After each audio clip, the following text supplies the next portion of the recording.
প্রতিবারের মতো এবারও কিন্তু শিবরাত্রি দেখো সেই পড়েছে দুদিন। তবে আমি প্রথম দিন না, আমি উপোস করেছিলাম দ্বিতীয় দিন। এখন যাব, বাবাই আমি মেয়ে তিনজনে মিলে রেডি হয়ে নিয়েছি, যাব বাবা বড় কাছারির কাছে পুজো দিতে। বাড়ির কাছাকাছি হওয়া সত্ত্বেও ওই ধরো বাইকে ৪৫ মিনিট লাগে আমার বাড়ি থেকে বড় কাছারি যেতে। কিন্তু কি বলতো, হুটহাট না যাওয়া হয়ে ওঠে না। তাই আজকে বড্ড মনটা চাইলো যে শিবরাত্রির জলটা গিয়ে বাবা বড় কাছারির কাছেই ঢেলে আসি। বাড়ি থেকে রওনা দিলাম, আর দেখো তোমাদের সাথে কথা বলতে বলতে পৌঁছেও গেলাম বাবা বড় কাচারির কাছে। প্রথমে তো ভেবেছিলাম বড্ড ভিড় হবে, তবে গিয়ে দেখলাম যে না, যেহেতু গতকাল থেকেই পুজো হচ্ছিল, রাস্তাঘাটে দেখলাম কিছু লোক কিন্তু ততক্ষণে জল ঢেলে বাড়ির উদ্দেশ্যেও রওনা দিয়ে দিয়েছে।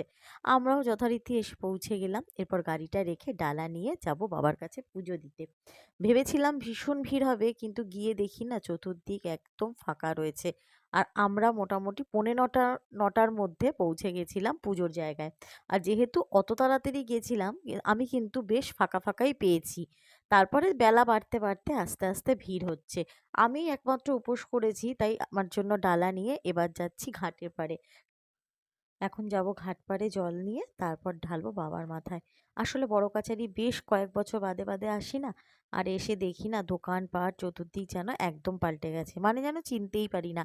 সেই এসছিলাম মনে হয় লকডাউনের পর পর, তখন তো বেশ ফাঁকাই ছিল। তবে এখন দেখছি নতুন নতুন বেশ দোকানপাট উঠেছে। আর এখানে দেখো বাবাইকে বলেছি ভিডিও করতে, ও বলছে তোমার একেবারে প্রত্যেকটা, মানে যেখানে যেখানে যাবে, যা করবে, পুজো দেবে, যা ভাবে সবটাই ভিডিও করব। এখানে পুকুর থেকে জল নিয়ে নিলাম বাবার মাথায় ঢালার জন্য। আর ঢালার মধ্যে সমস্ত সামগ্রী ছিল। দিয়ে এবার চলো মন্দিরের উদ্দেশ্যে যাই। আর বাবা বড় কাছারিতে গিয়ে নিয়ম জানো তো, মন্দিরটাকে ৩ পাক ঘুরে তারপর গিয়ে বাবার মাথায় জল ঢালতে হয়। যথারীতি আমিও নিয়মের অযথা করলাম না। এরপর চলো ৩ পাক ঘুরে নিয়ে যাব বাবার মন্দিরে জল দিতে। আর এই জানো তো আমাদের বড় কাছারির অনেক ইতিহাস আছে পুরনো। আগে না জানো তো এই মন্দিরটা ছিল না, যদিও তখন আমি দেখিনি। আমি যখন থেকে দেখেছি তখন থেকে কিন্তু এই মন্দিরটা তৈরিই দেখেছি। কিন্তু আমার মা দিদারা বলতো যে আগে নাকি শুধু বটগাছ ছিল আর সেখানেই পুজো দিতে আসতো।